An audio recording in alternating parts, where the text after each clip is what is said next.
Got to keep on walking on the road to Zion, man. Yeah. Got to keep it burning on the road to Zion, man. Hola oyentes de Radio Sefarad, volvemos a conectarnos con Luciano Mondino para seguir hablando de sionismo, que no solo es cuestión de judíos. ¿Qué tal, Luciano? Hola Jorge, buenas tardes. Gracias por el espacio como siempre. Un placer. Bueno, estamos inmersos en una situación que atañe al mundo judío, al Oriente Medio y en definitiva también se puede decir que a todo el mundo civilizado, porque esto es una señal de alarma. Pero no sé exactamente, tú te vas a centrar en algún tema específico como el papel de Turquía en este tema, ¿no?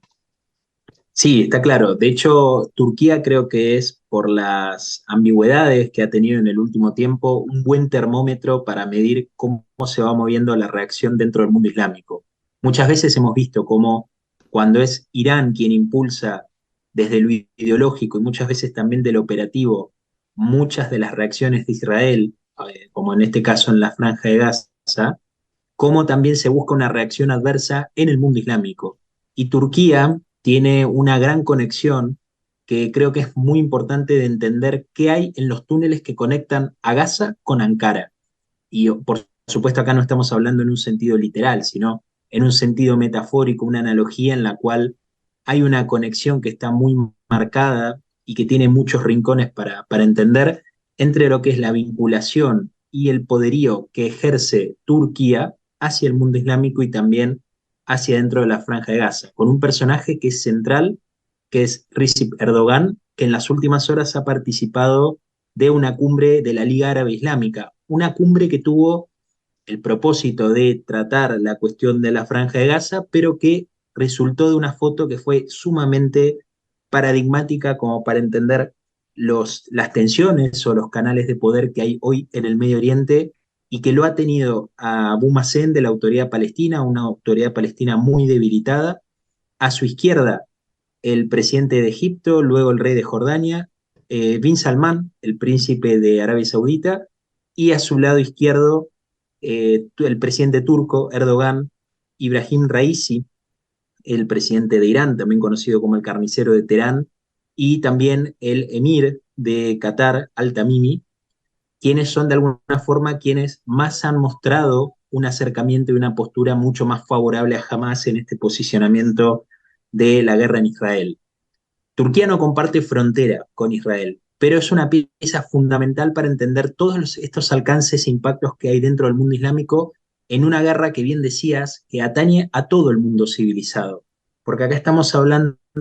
de una confrontación no solo bélica en materia militar, sino también un choque de ideas y cómo nuestros principios y muchas de nuestras concepciones que creemos o que entendemos que son universales y a las cuales no deberíamos renunciar, están bajo amenaza desde el momento en que hace muchos años hay miembros de Hamas en territorio turco. Hubo un caso, por ejemplo, de Maher Salah, que afirmó hace pocos años atrás, en el año 2017, que Israel no llegaría a celebrar su centenario. Hay que recordar que Israel este año cumplió 75 años, es decir, desde el renacimiento del Estado moderno de Israel, que es lo que entendemos hoy, jamás desde territorio turco lanza una amenaza de este tipo, desde un país extranjero. Es decir, hay todo un contexto que le es favorable a la organización terrorista de Hamas para actuar también en países del extranjero. Y acá tiene mucho que ver una figura que es la del presidente Erdogan, que tiene algunas consideraciones que creo que son muy importantes a la hora de destacar. En el año 2021, por ejemplo, en medio de los ataques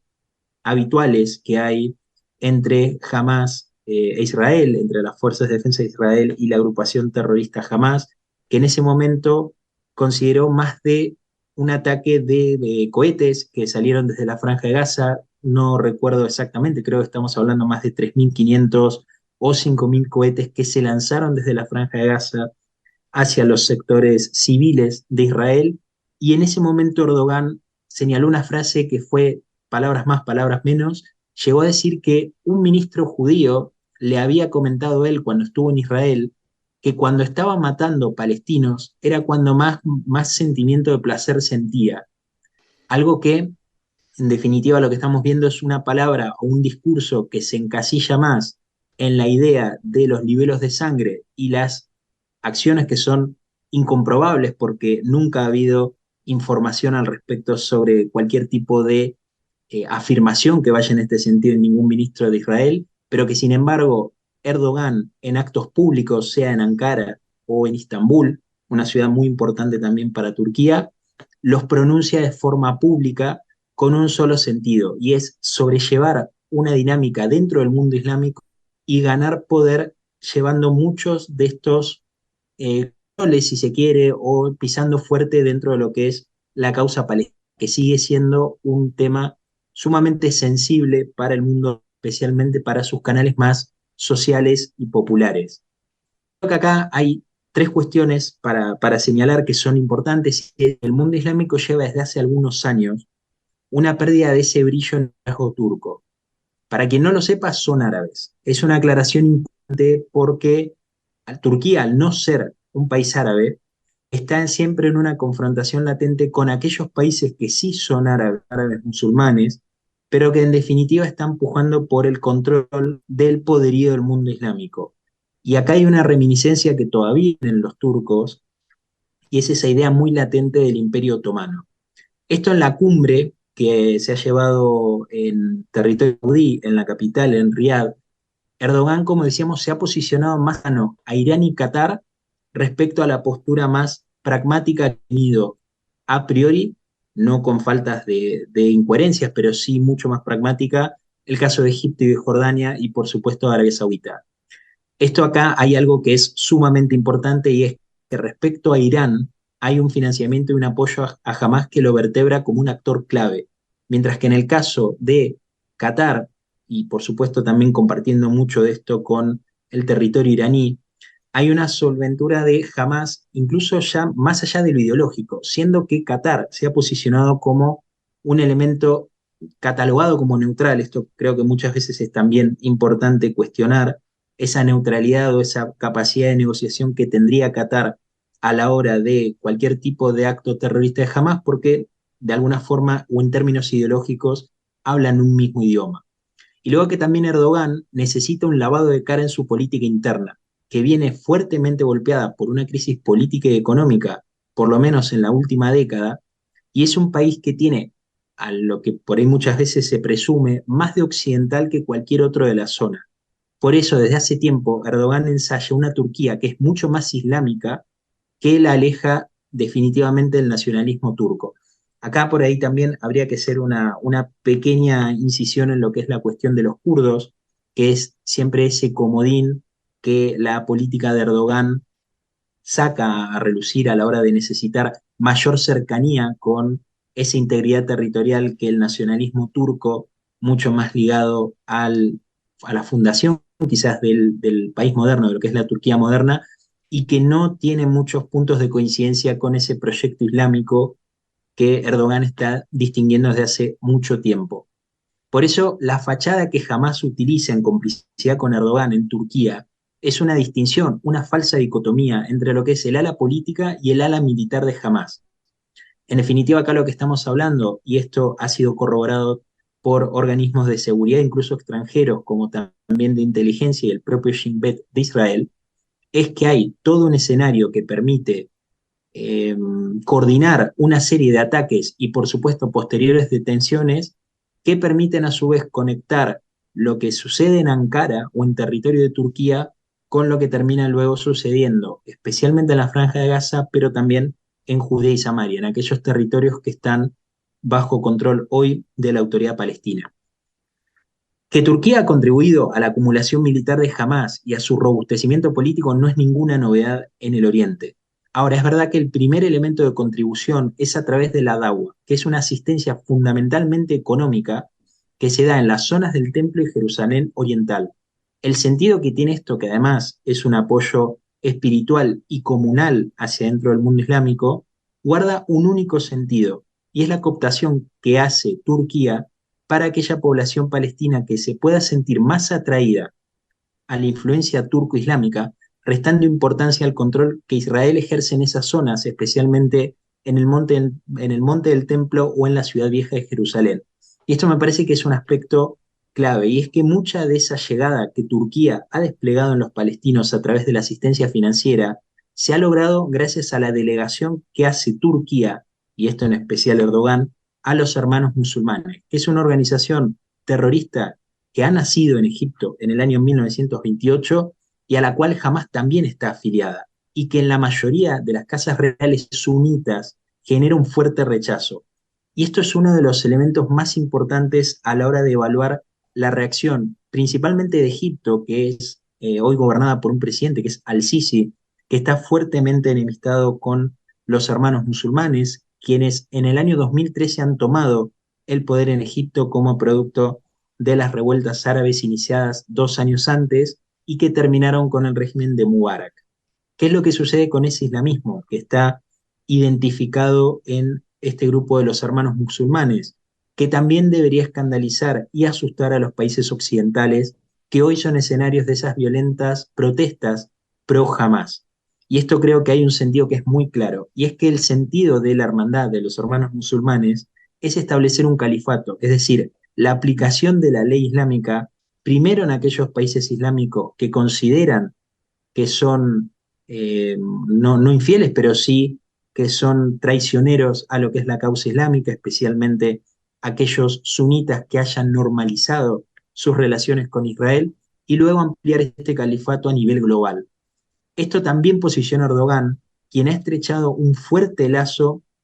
a través del mismo de Al-Aqsa. Y en esto hay mucho material que se puede ver en delegaciones enteras de distintos países como Yemen, Libia o el mismo Irak, quienes han asistido bajo el llamado turco a viajar en masa a Jerusalén para apoyar a los palestinos. Esto estamos hablando de muy pocos años atrás, en el 2017, al mismo tiempo en el cual las autoridades de Israel y muchos medios de comunicación afirmaban que los viajes de Erdogan a Jerusalén, que fue una parada incorporada dentro de lo que es la peregrinación a la Meca, no fueron más que propaganda y un recurso político por parte de Turquía, ya que muchos de esos turistas que llegaban a la mezquita del Domo y a la explanada eran en su mayoría desempleados sin recursos. Es decir, subían gente a distintos medios de transporte y los llevaban a Jerusalén solamente para tomar la foto y decir, el mundo islámico está en Al-Aqsa, está haciendo presión a él. No importara que fueran turistas desempleados, sin dinero, sin recurso, pero esto era lo que le servía, la postal que le servía y que todavía Erdogan, y que lo tiene aún hoy en muchas agencias de turismo que son patrocinadas por Turquía y que llegan a territorio de Jerusalén. A pesar de todo esto, y para ver las idas y venidas que tiene el Medio Oriente, en el año 2016 Israel y Turquía anunciaron una construcción de reconciliación entre los estados, es decir, volver a entablar negociaciones en lo que era la agenda bilateral. Y uno de los puntos a los que Turquía se comprometía era en desalentar cualquier tipo de operación que jamás pudiera hacer en su territorio. Algo que, evaluando lo que es el diario del lunes, es decir, lo que ha sucedido el día después, esto no ha sucedido.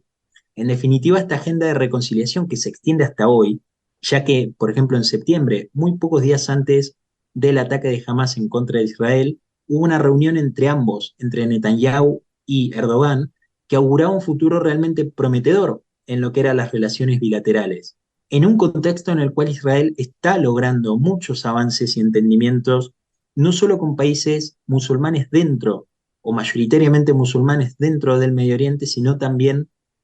por fuera, es decir, países que de repente no son árabes, pero que sí son islámicos, como el caso de Turquía. Ahora, tampoco son pocas las fuentes que señalan a Erdogan como un proyecto de sultán que busca reconstruir el Imperio Otomano y que lo busca a través de dos armas. Primero, esta cooperación ideológica y operativa, es decir, que le da las herramientas para actuar a los hermanos musulmanes y Hamas, que en definitiva estamos hablando de la misma estructura o una estructura muy similar desde lo ideológico y lo operativo, y no hay que dejar de lado, pero que sin dudas daría para un capítulo entero, lo que son los asaltos migratorios, especialmente ilegales, en Europa. Turquía es hoy un elemento clave no solo en la guerra que se está desarrollando en Europa entre Rusia y Ucrania con la participación de actores extranjeros, sino también en lo que es el paso terrestre entre Asia, Europa y esa parte del Medio Oriente que está mucho más ligado a la zona del Levante y que es una zona verdaderamente conflictiva. Por eso el Partido Islámico de la Justicia y el Desarrollo, que es el partido al que representa Erdogan, comparte con los hermanos musulmanes esa idea de llevar la influencia turca allí donde existió el Imperio Otomano, y en ese radar es donde entran los palestinos y es donde entra la Franja de Gaza. Es decir, todo este sistema de tuberías que conecta a Gaza con Ankara tiene una filtración, por supuesto, ideológica, pero después también tiene una filtración que es claramente operativa y en el cual hay elementos que permiten identificar personas, es decir, sujetos que interactúan con Turquía, interactúan también con el Líbano y que tienen que ver muy en lo profundo con las entrañas de Hamás. Salah Arouri es un caso. Es un hombre de Hamás en Judea y Samaria, que es quien ha aceitado las conexiones terroristas de Gaza con el exterior. Además de Ankara, también ha viajado a Beirut para reunirse con el secretario de Hezbollah, Nasrallah, o con el propio Ayatollah Khamenei en Irán, cuando se han entrevistado en más de una ocasión. Por supuesto, los pasos de Arouri son seguidos muy de cerca por Israel, lo mismo que sucede con Husat Badran, que era de Nablus, es de Nablus en realidad, y que fue nombrado como portavoz de Hamás en el extranjero en el año 2013. Y esto hay muchos que señalan el acuerdo Gilad Shalit como uno de los que derivó entonces en un escuadrón de deportados, casualmente a Turquía, que comenzaron desde el suelo turco a operar para planificar muchos de los ataques que han sucedido en Israel. En definitiva, ¿qué es lo que estamos viendo con esto? La conexión de Hamás no se centra solo en la Franja de Gaza, como tampoco la repercusión de la guerra en Gaza no puede reducirse a un pedido irresponsable de quienes exigen un alto al fuego, cuando en realidad no están más que comprando la propaganda terrorista que es promovida por Hamás, y están desconociendo muy irresponsablemente que es una guerra que entrecruza muchos aspectos que son también políticos y religiosos y que sin duda están amenazando al mundo entero. Bueno, sin duda es un análisis muy interesante en el contexto de lo que estamos viviendo estos días y que muchas veces nos dejamos llevar por las noticias, por la última hora, los avances en el frente, los enfrentamientos, etcétera, y dejamos un poco de lado lo que es el mar de fondo, esta geopolítica de la cual nos hablas y que en realidad es la que más determina el futuro, mucho más que las operaciones concretas que hoy o mañana se puedan llevar a cabo. Muchas gracias, como siempre, por habernos atendido, Luciano Mondino, y hasta la próxima ocasión. Gracias, Jorge. Buenas tardes.